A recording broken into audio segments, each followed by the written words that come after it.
अस्सलामु अलैकुम वरहमतुल्लाहि वबरकातुहू।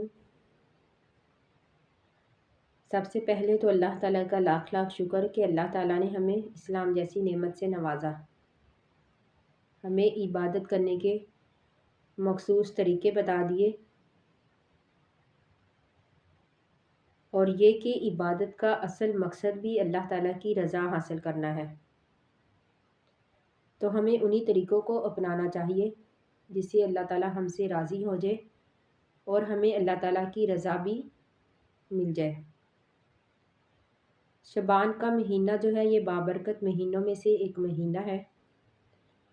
अगर हम इस महीने की फ़जीलत के बारे में कुरान की तरफ रजू करें तो हमें कोई भी वाज़िया आयत इस महीने की फ़जीलत के बारे में नहीं मिलती।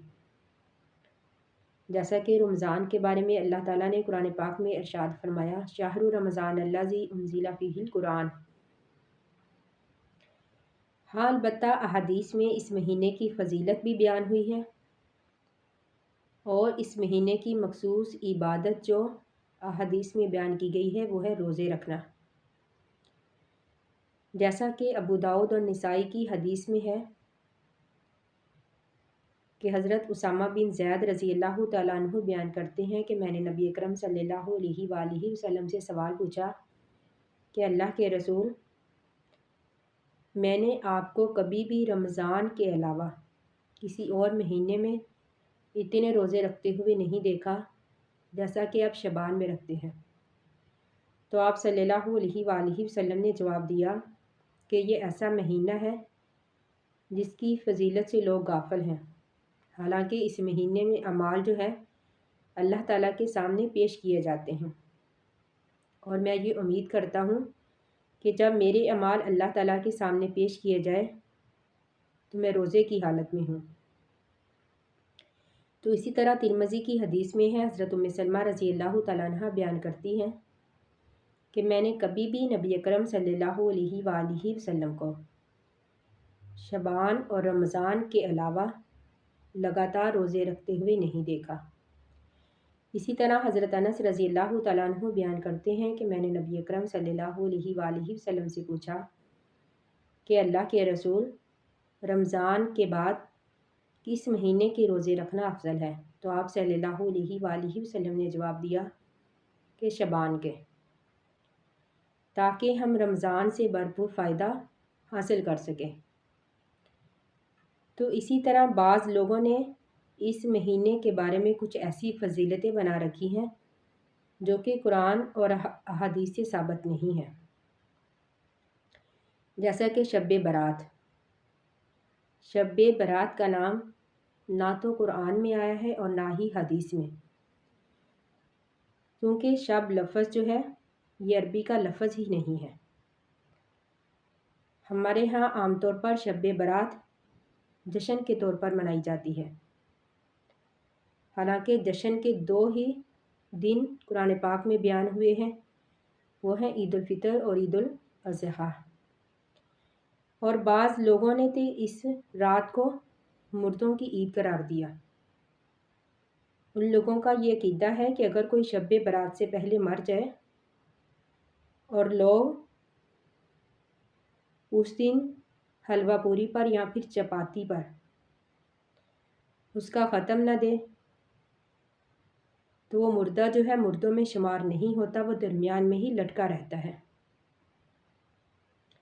और ये गलत बात है, ये गलत अकीदा है। ये हिंदुओं की रस्म है, ये हिंदुओं का अकीदा है। उन लोगों का तो ये भी ख्याल है कि मुर्दे जो हैं वो आकर बदला भी लेते हैं। हालांकि हमने कभी भी नबी अकरम सल्लल्लाहु अलैहि वसल्लम को ये कहते हुए नहीं सुना कि हज़रत आयशा की रूह वापस आई, हज़रत उम्मे सलमा की रूह वापस आई, या फिर आपने कभी भी ये नहीं कहा कि मेरे माँ बाप की रूह वापस आई। तो इसी तरह बाज़ लोगों ने तो ये भी अकीदा बना रखा है कि जिस तरह हमारी ईदें होती हैं, ईद उल फितर और ईद उल अज़हा, इसी तरह फ़रिश्तों की भी दो ईदें हैं, शब बारात और लैलतुल क़द्र।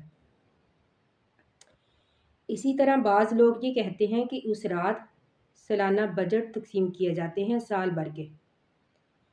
یعنی لوگوں کی روزی، رزق، خوشی، غم، تکلیف کا فیصلہ کیا جاتا ہے، اور یہ بھی کہ بعض لوگوں کو مردوں میں شمار کر دیا جاتا ہے۔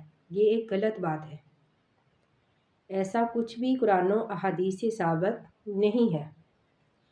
اور بعض لوگ تو یہ کہتے ہیں یہ گناہوں کی معافی کا ذریعہ ہے۔ شب برات، یعنی وہ جو اس رات کو قیام کرے پھر روزہ رکھے، اس کے تمام سال بھر کے گناہ معاف کر دیے جاتے ہیں۔ اور یہ کہ جو کہ 3 دن کے روزے رکھے،